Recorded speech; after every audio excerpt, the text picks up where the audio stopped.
Good evening and welcome to a new edition of the news. His Majesty King Abdullah met with representatives and dignitaries of Palestinian refugee camps within the context of His Majesty's meetings with various segments of the society. The meeting at the Royal Hashemite Court tackled local and regional issues, including the Palestinian cause, which the King stressed is Jordan's top priority. On local matters, His Majesty, the meeting also tackled local and regional issues, including the Palestinian cause.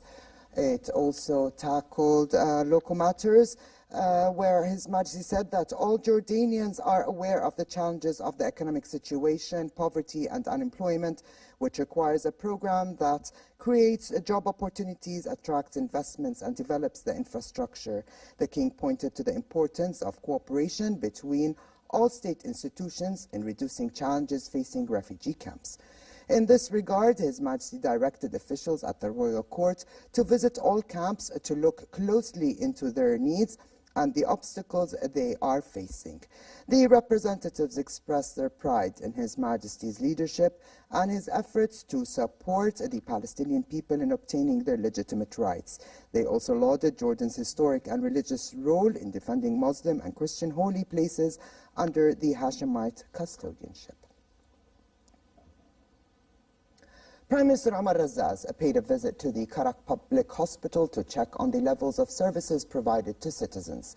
Accompanied by Health Minister, Razaz listened to notes and requests raised by citizens in order to uplift services in the hospital. The citizens' demands included dialysis units, CT scanners and a section for burn treatments. The Prime Minister urged the Health Minister to implement the demands by no later than the first quarter of next year. The Cabinet, in a session headed by Prime Minister Omar Razaz, approved a cooperation agreement between the Ministry of Planning and International Cooperation and the International Organization for Migration. The agreement aims at developing the Karama border crossing between Jordan and Iraq. Funded by the EU, the €6.5 million project is expected to upgrade the crossing infrastructure, providing it with necessary equipment and training its cadres. The United Nations will declare at the end of the month if shortages in Yemen constitute a famine. But the World Food Programme added that whatever the results of its assessment, the humanitarian crisis is the worst in the world. WFP spokesman said the organization is now feeding 6 to 8 million people a month. According to the United Nations, 22 million Yemenis are now dependent on aid out of a population of around 25 million. We call that pre-famine for the moment. The situation is clearly dramatic.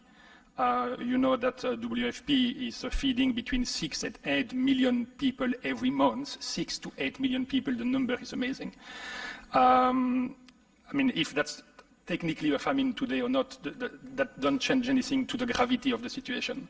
That's the worst humanitarian crisis in the world. That's the worst food security crisis in the world.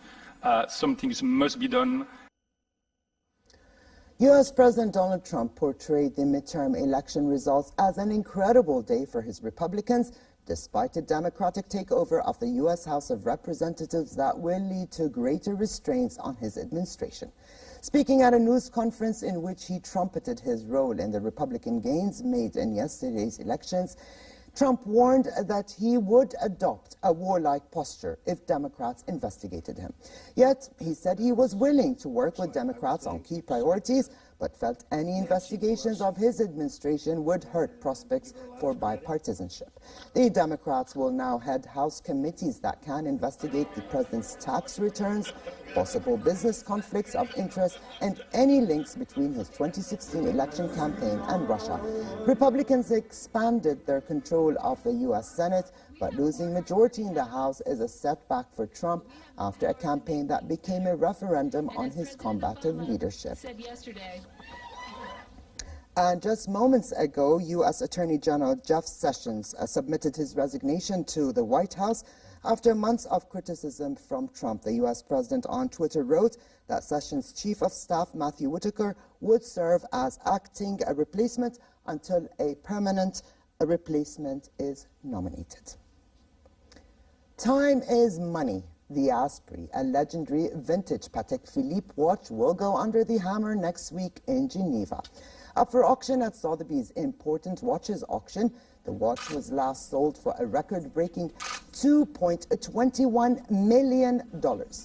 Manufactured by Patek in 1952, the Swiss luxury wristwatch is the star lot among the 250 watches and pocket watches on offer at the sale, and could fetch between $2 to $4 million.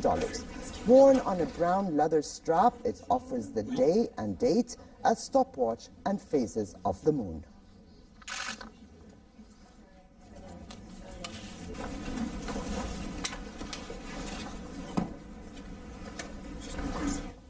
Over to sports. Vietnam will join the Formula One calendar in 2020 with a street race in the Southeast Asian country's capital, Hanoi. The Vietnamese Grand Prix, which will be staged for the first time in April 2020, is the first new race announced since Liberty Media bought the commercial rights to the series in 2016. The Hanoi round of the championship, which will be run on a 5.565-kilometer circuit in the west of Hanoi, will be the fourth street race on the calendar, along with Monaco, Singapore, and Azerbaijan.